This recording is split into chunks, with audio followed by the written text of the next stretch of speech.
Bonsoir à tous, on va parler ce soir d'un pays méconnu, la Corée du Nord. C'est l'une des dernières dictatures communistes au monde.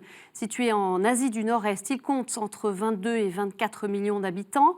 Les droits de l'homme n'existent pas. Impossible, par exemple, pour un Coréen d'émettre une critique de leur leader, Kim Jong-un, crime passible de mort. Et la famine est courante pour la population. À la fin de la Seconde Guerre mondiale, ce qui allait devenir le territoire de la Corée du Nord était connu comme faisant preuve d'un réel dynamisme religieux, avec quelques 500 000 chrétiens et un nombre important d'églises à Pyongyang. À l'époque, elle était surnommée la Jérusalem de l'Est. Aujourd'hui, le nombre précis de chrétiens est impossible à établir.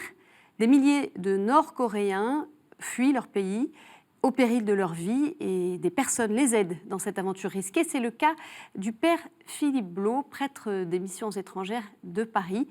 Il est notre invité dans cette émission réalisée en partenariat avec l'AED. Père, bonsoir. Bonsoir. Un grand merci de nous rejoindre. Ce n'est pas courant pour nous de pouvoir évoquer ce qui se passe en Corée du Nord, puisque ce pays est extrêmement fermé, on le sait.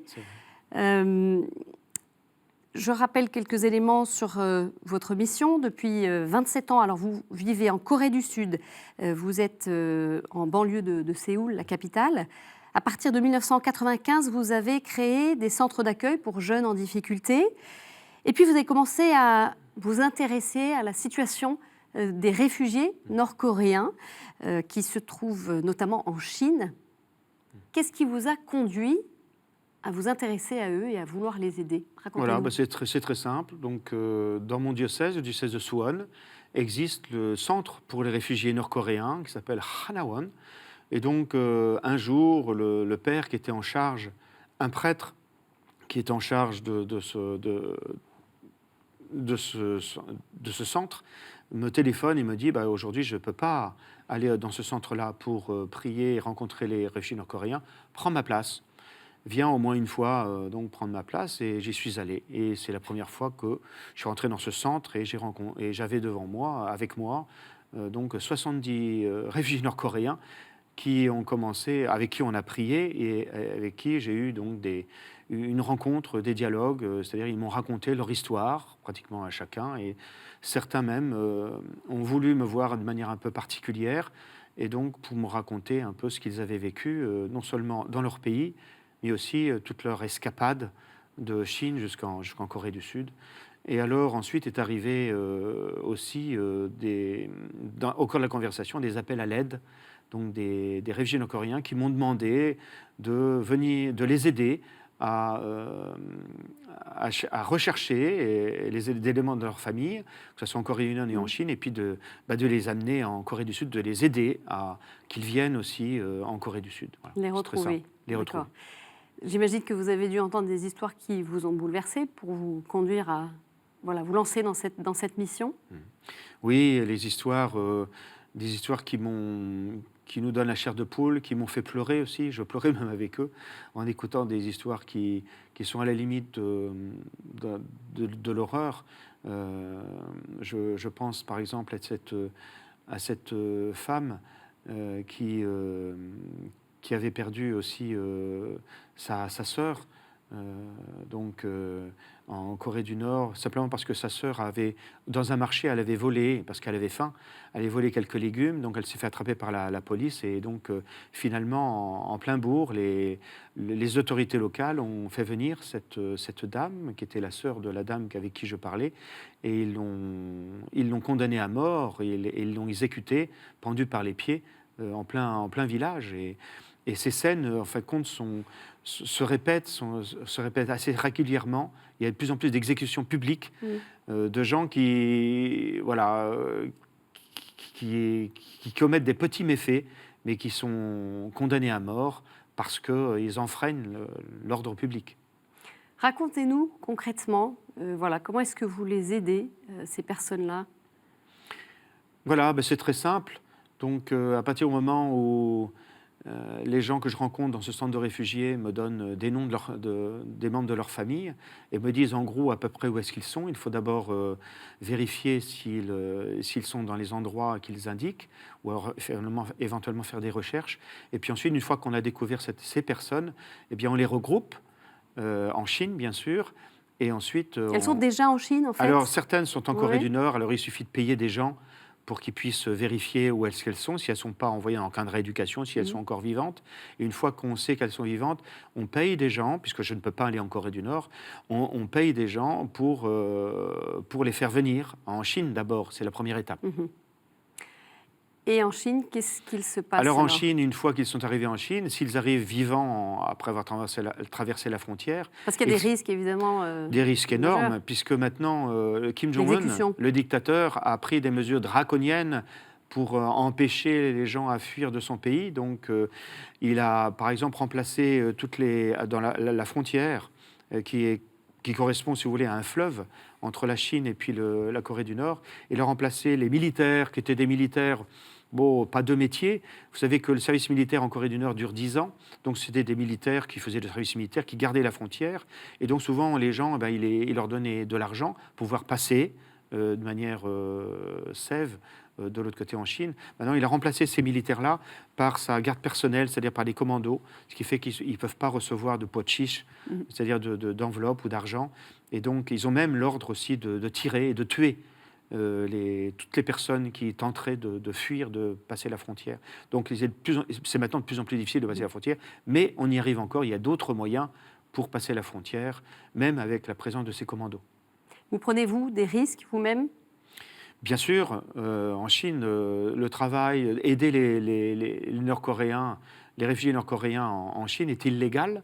Donc on est à la proie à tous les dangers, notamment la police chinoise, et puis surtout les plus dangereux, si on peut dire, les prédateurs les plus dangereux, ce sont les agents nord-coréens, les agents secrets, qu'on appelle les chasseurs de tête. C'est-à-dire qu'ils font une chasse à l'homme. Donc, ils s'infiltrent en Chine ? Ils s'infiltrent en Chine, ils ont carte blanche avec les autorités chinoises pour chasser, pour capturer et pour tuer les réfugiés nord-coréens et ceux qui les aident. C'est ainsi que l'année dernière, un pasteur protestant que je connaissais très bien, finalement, après avoir plusieurs années aidé les réfugiés nord-coréens, sa cachette a été trouvée et 3 agents nord-coréens sont venus l'assassiner à coups de couteau. Et ils sont repartis les mains dans les poches dans leur pays après avoir commis cet assassinat ignoble. Dites-nous alors, quelles sont leurs conditions de vie en Chine ?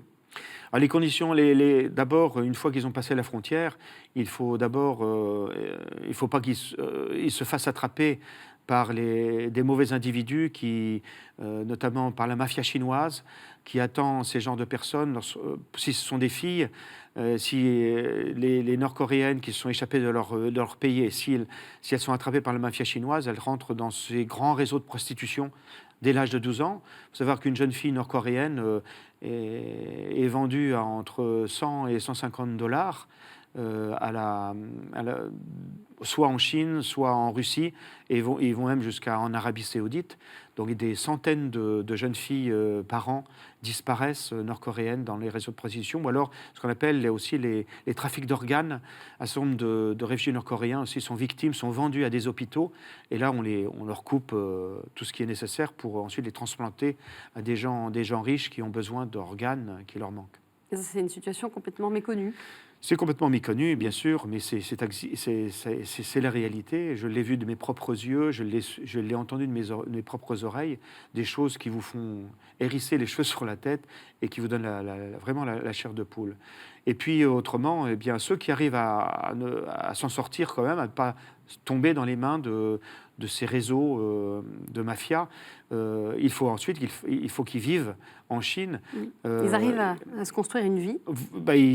Ceux qui ont de la famille en Chine, ils arrivent à vivre de manière secrète. Il ne faut pas se faire attraper, il faut éviter de parler, parce qu'un Nord-Coréen en Chine, très vite, on le reconnaît par la façon de parler, et puis aussi par son faciès aussi, même si dans ces 3 parties, ces provinces de Chine du Nord, il y a beaucoup de ce qu'on appelle des Chinois d'origine nord-coréenne, donc d'origine coréenne, donc qui ressemblent bien sûr aux Nord-Coréens, donc il y a une partie de la famille. Mais alors il faut qu'ils évitent de se faire repérer, sinon pareil, très vite, soit des gens les dénoncent, ou soit c'est la police chinoise donc qui les arrête et qui les emmène de force dans les pays, qui les ramènent de force dans leur pays, ce qui équivaut à la torture, les camps de rééducation et la mort, finalement. Dites-nous, combien ça coûte une exfiltration, en fait, pour faire sortir Voilà, un pour faire Nord-Coréen de son pays? sortir quelqu'un de Corée du Nord, ça demande plusieurs milliers d'euros. Et des gens qui sont tellement pauvres, il faut qu'ils reçoivent une aide de l'extérieur pour pouvoir... Ou alors ils s'endettent.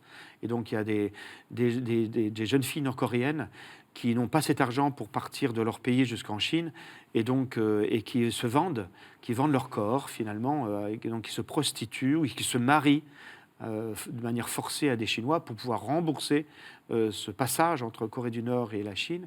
Et puis en Chine, ceux qui sont en Chine, donc ils essaient d'avoir des petits jobs, pas pour gagner un salaire, mais simplement pour pouvoir manger tous les jours et pour avoir un toit. Une fois qu'ils sont là, donc vous, votre mission, c'est d'essayer de les faire gagner la Corée du Sud? C'est ça. C'est-à-dire, non, pas simplement la Corée du Sud. La seule mission, donc, c'est de réunir ceux qui veulent absolument partir de Chine pour gagner un pays tiers. Non, notre travail, c'est simplement de les aider à gagner un pays tiers, c'est-à-dire donc un pays comme la Mongolie, comme la Birmanie, comme le Vietnam, comme le Laos, comme la Thaïlande. Et là, lorsqu'ils sont arrivés dans ce pays-là, c'est notre objectif. Ensuite, le Haut Commissariat des réfugiés, par l'intermédiaire des ambassades, suivant les quotas, ensuite, ils les dispatchent soit en Corée du Sud, soit au Canada, soit aux États-Unis, soit dans certains pays européens comme les Pays-Bas. Voilà, donc c'est notre travail. Et c'est sûr que notre travail aussi, vous avez un service d'espionnage assez important, des espions qui s'infiltrent un peu partout dans ce monde asiatique. Et notre premier travail aussi, d'abord, lorsqu'on aide des réfugiés nord-coréens, c'est de filtrer, c'est-à-dire de sélectionner les réfugiés nord-coréens. C'est-à-dire qu'on a des règles très strictes pour aider tel ou tel... pour aider les réfugiés à partir. C'est que d'abord, on n'aide pas les électrons libres, c'est-à-dire les gens qui sont tout seuls, parce qu'on a peur qu'il y ait un espion qui puisse s'insérer dans ce groupe-là. Donc on aide simplement les gens qui sont à 2 ou 3, donc qui ont des relations avec les autres, qui se connaissent les uns les autres. Quelqu'un qui arrive tout seul, on ne sait pas si c'est vraiment un réfugié nord-coréen, si ce n'est pas un espion nord-coréen, si ce n'est pas un espion chinois, parce que donc le travail d'espionnage est tellement important et tellement insidieux et tellement dangereux qu'il y a d'abord une sélection qui est faite de ce côté-là. Et puis ensuite, la deuxième règle importante dans notre travail, au niveau de la sélection des réfugiés, on n'aide pas ce qu'on appelle les grosses légumes, c'est-à-dire les gens qui ont un niveau élevé au niveau lorsqu'ils sont fonctionnaires, lorsqu'ils sont militaires, un grade trop élevé. Pourquoi ? Parce que c'est les premiers à être recherchés par la police et les agents secrets nord-coréens. Donc, ils mettraient en danger tout notre réseau. Parlez-nous un petit peu de la Corée du Nord. Alors, vous n'y retournez plus, mais vous avez eu l'occasion d'y aller 2 fois. Voilà, je ne peux pas dire si j'ai eu la chance de pouvoir mais ça m'a permis de voir la Corée du Nord de mes propres yeux. Oui, j'y suis allé 2 fois, à l'intermédiaire d'une ONG qui aide en accord avec le gouvernement nord-coréen et le gouvernement sud-coréen, qui aide à lutter contre la tuberculose, qui fait des ravages en Corée du Nord. Donc, je suis rentré dans l'équipe. Donc, une ONG dont le directeur est un fils de pasteur protestant américain. Et donc, vous y êtes allé de manière officielle. Donc, je rentre dans l'équipe médicale et on visite. Donc, on va non seulement dans la capitale de Pyongyang, mais aussi dans toutes les régions un peu montagneuses où les touristes, etc., ne peuvent pas aller, pour aller dans les sanatoriums où il y a des tuberculeux, puisqu'ils sont, à cause des problèmes de poumon, il faut qu'ils vivent dans des endroits sains. Et donc, pour distribuer des médicaments, pour faire le dépistage aussi des tuberculeux dans différents villages. Donc, ça m'a permis de voir un peu cette Corée de la capitale, mais aussi la Corée des campagnes. Qu'est-ce de qui voir vous a la marqué, pauvreté. Justement, La première chose, c'est la pauvreté de ces gens-là. Et puis, l'état lamentable des routes, où il y a des véritables ornières. On avait une Jeep, pourtant, un 4x4, et souvent, on avait des problèmes de pneus, parce qu'il y avait des énormes trous. Voilà. Et puis, aussi, la tristesse des gens, la maigreur des gens qui qui travaillent dans les campagnes, qu'on rencontrait sur les marchés, etc. Vous avez pu discuter avec eux peut-être avec Alors les non, personnes qui vous c'était accompagnaient pratiquement impossible. Parce que Interdit c'est interdit parce qu'on est entouré par ce qu'on appelle des gardes du corps, des gens du ministère, des policiers, et donc qui nous interdit justement de poser des questions, de prendre des photos. Et donc les relations avec la population est très mince. On ne peut constater les choses pas en parlant, pas en échangeant, mais simplement par nos yeux. Et sans prendre de photos, mais par nos yeux, on constate énormément de choses, des choses voilà, de dures. Voilà. Je voulais parler aussi de votre identité de prêtre. Comment est-ce que c'est perçu par ces Nord-Coréens que vous côtoyez? La figure du prêtre, évidemment inconnue pour eux. Dites-nous un petit peu, est-ce que vous leur parlez du Christ? Alors, ces réfugiés nord-coréens, donc, avant de fuir leur pays, ils ont été éduqués pendant des années par cette propagande communiste, et ils ont une image du prêtre très très mauvaise. Le prêtre est considéré comme... Il représente dans certains livres nord-coréens et dans les médias nord-coréens, il représente les prêtres et religieuses comme des gens qui mangent les enfants ou qui sont habillés en noir comme les corbeaux et qui sont des gens méchants, etc. Donc on a une très mauvaise image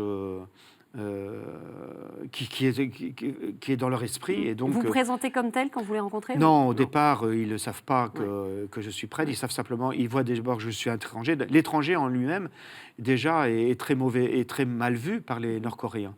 Sans parler même du prêtre, du côté sacerdotal du prêtre. Un étranger est déjà mal vu. Un Américain, par exemple, c'est quelqu'un aussi qui est sans foi ni lieu et qui est là pour écraser les gens, etc. Donc l'étranger en lui-même est très mal vu. Et donc, à force lorsqu'ils passent en Chine, justement, lorsqu'ils sont pris en charge par quelques étrangers, des étrangers qui vont les aider, ils sont surpris au départ, bien sûr. Et puis en plus, la distance va se raccourcir au fur et à mesure qu'on vit avec eux, et donc ils vont finir par savoir qu'en fait l'étranger c'est pas un danger, au contraire c'est quelqu'un qui va les aider.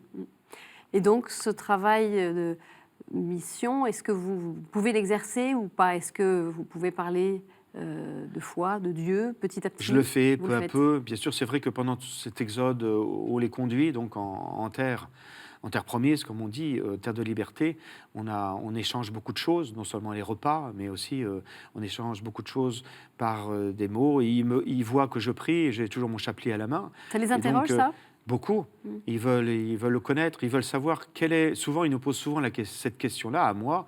Ils disent, mais pourquoi vous êtes venus nous sauver? Nous, qu'est-ce qu'on est pour vous? Et alors, je leur dis que ce sont des gens, des personnes aimées par le Seigneur et que le Seigneur m'a envoyé pour les aider. Ils veulent connaître justement cette personne, Dieu, ce Dieu 3 fois saint, qui m'a poussé à les aider. Et donc, ils veulent apprendre, et ils me disent souvent, après cette escapade, cet exode, que lorsqu'ils seront en pays sûr, eh bien, ils iront à l'église et voudront commencer un chemin de catéchuménat pour connaître davantage Dieu et pour remercier la personne qui m'a envoyé les aider. Voilà. On sait aujourd'hui combien il y a de chrétiens en Corée du Nord, s'il y en a, et combien? Alors, au départ, je pensais que après donc, le massacre, après la guerre de Corée, où Kim Il-sung a pratiquement fait table rase de tout ce qui était symbole religieux et présentiel, puisqu'il a fait assassiner des prêtres, des religieux, et donc il n'y avait pratiquement plus rien. Les chrétiens ont été enfermés, tués aussi. Et donc, finalement, il restait simplement quelques grands-mères, peut-être, quelques personnes qui priaient en cachette. Mais en fait, au fur et à mesure des années, par le témoignage des Nord-Coréens, des réfugiés, j'ai su qu'une église assez importante, souterraine, l'église des catacombes, existe en Corée. Elle est bien vivante. Et elle est persécutée Pourquoi ? Parce que un certain nombre d'autorités, lorsqu'ils savent que des chrétiens, des gens ont dans leurs affaires, dans leur maison, des livres, des Bibles par exemple, qui sont interdits par la loi nord-coréenne. On arrive à leur en faire parvenir. Voilà, Oui. on les a fait parvenir grâce à la Chine. Mm. Eh bien, ou alors des gens qui sont pris en flagrant délit de prière commune, où souvent parce qu'ils sont dénoncés par un ou de leurs voisins, très vite ils sont envoyés dans les camps de rééducation. Et là, dans les camps de rééducation, on parle même de 10 000 à 20 000 personnes qui sont dans ces camps-là parce qu'ils ont pris, parce qu'ils sont chrétiens. Voilà. D'accord, donc il y a des chrétiens. Quelles sont leurs perspectives ailleurs quand ils arrivent finalement à aller dans un pays où ils pourront espérer se construire une vie ? Voilà, la perspective, c'est de vivre dans un pays où on ne sera plus surveillé, où on pourra faire des choix, où on pourra de nouveau manger à sa faim et on pourra retrouver une vie pratiquement ordinaire. Et puis surtout, le critère important pour un réfugié nord-coréen, c'est de pouvoir regrouper sa famille là, dans ce nouveau pays d'accueil. Et ça, c'est C'est difficile, ça ? C'est compliqué ? C'est très compliqué parce que les familles sont complètement divisées. Je vous ai dit que franchir la frontière, on peut pas. Si par exemple c'est une famille de 5 enfants, avec le balayeur, on peut absolument. Ça se fait de manière sporadique. Et donc, les familles sont toutes disloquées. Et donc, elles n'ont qu'un désir, c'est de pouvoir se grouper. Savoir d'abord si les membres de la famille sont encore vivants. D'abord, c'est une bonne chose. Et deuxième chose, savoir, une fois s'ils sont vivants, qu'ils puissent trouver des gens qui puissent les aider à les amener là où ils vivent.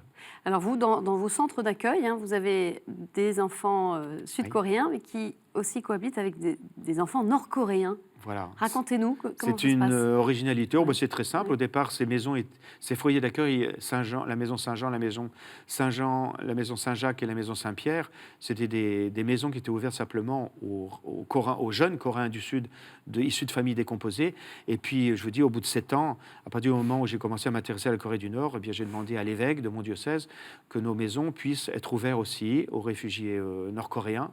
Et donc, c'est ce qui se passe. Jeunes. Et ce sont des jeunes. Mais qui arrivent par eux-mêmes Non, qui passent par ce fameux centre de réfugiés nord-coréens. D'accord. Et donc, moi, avec les relations que j'ai avec les réfugiés nord-coréens, eh bien, donc, ceux qui n'ont pas d'endroit où aller ou ceux qui veulent être scolarisés, avoir une vie beaucoup plus structurée, eh bien, je les accueille volontiers dans nos foyers. Ce qui fait que maintenant, on a le tiers de nos enfants qui sont nos réfugiés nord-coréens, qui vivent d'une manière très harmonieuse avec les Coréens du Sud, les jeunes Coréens du Sud. Et on s'aperçoit, lorsqu'ils vivent ensemble, que c'est un seul peuple. Voilà, c'est un peuple qui a été divisé après la guerre. Et en fin de compte, c'est un seul peuple. Voilà. Et je prie pour que ce pays se réunifie le plus vite possible. Vous y croyez ? Dans la paix. Oui, j'y crois beaucoup. J'ai peur que, suivant le tempérament des Coréens, la Corée, malheureusement, a été séparée dans le sang. Et j'ai peur qu'elle se réunisse. Voilà. J'ai peur qu'une guerre entraîne cette réunification, mais rien n'est impossible à Dieu. Nous, on prie, notamment Notre-Dame de Fatima, dont on fêtait le 100e anniversaire des apparitions. Au mois de mai. Et donc, au mois de mai, on prie Notre-Dame de Fatima, comme elle a fait en Allemagne et en Russie pour la chute du communisme. On prie donc pour cette réunification, cette réconciliation des deux Corées, et puis aussi pour la chute du communisme en Corée du Nord et puis aussi en Chine. Père, une question, quel message vous souhaitez porter ici en venant en France, et de raconter ce qui se vit, bien sûr ? Voilà, ne pas oublier le sort tragique des réfugiés nord-coréens. On parle beaucoup des réfugiés plutôt du Moyen-Orient, Syrie, etc. Mais donc ne pas oublier qu'il y a aussi beaucoup de réfugiés qui reçoivent aucune aide, puisque le Haut Commissariat des réfugiés n'a pas le droit de rentrer. La Chine les empêche de rentrer dans ces parties. Même Médecins sans frontières ne peut pas rentrer officiellement. Donc il n'y a personne qui les aide officiellement. Ceux qui les aident sont tous des illégaux. Donc il y en a, à cause de cela, parce que c'est dans l'illégalité, ils se font arrêter, ils se font tués aussi, assassinés. Et donc, je demande simplement qu'on puisse faire pression sur le gouvernement chinois lorsqu'ils attrapent des réfugiés nord-coréens, lorsqu'ils les capturent, lorsqu'ils les arrêtent, qu'ils les emmènent pas de force en Corée du Nord, voilà, qui ne les reconduisent pas en Corée du Nord, mais qui leur donne un statut, je ne sais pas lequel, mais en tout cas que ces réfugiés nord-coréens qui sont partis de leur pays pour des raisons sérieuses, donc puissent continuer à vivre en Chine. Voilà, d'une manière. Et la deuxième demande, c'est que le gouvernement chinois interdise cette venue des chasseurs de tête, des agents secrets nord-coréens qui ont droit de vie et de mort sur les réfugiés nord-coréens et sur ceux qui les aident. Donc ils empêchent ces chasseurs de tête à sillonner dans leur pays et qui commettent tous ces assassinats. Rapidement, Père, il nous reste 40 secondes. Comment est-ce que nous, chrétiens, nous pouvons vous aider, soutenir la première chose, c'est la prière. Alors, moi, à chaque fois, dans toutes mes expéditions, c'est très dangereux. On affronte des dangers tous les jours. Donc, grâce à la prière des chrétiens, Jésus nous protège, la Sainte Vierge nous protège. Et jusqu'ici, on ne s'est pas fait attraper. Et surtout, je demande aux catholiques français de prier pour nous, pour que ces réfugiés nord-coréens puissent arriver à bon port sans se faire prendre. Merci beaucoup, Père Philippe Blot, d'être venu nous porter ce témoignage fort. Un témoignage que vous pouvez bien sûr retrouver sur notre antenne, nos réseaux sociaux. Merci également à l'AUD pour son aide dans la réalisation de cette émission. Très belle semaine à tous. Au revoir.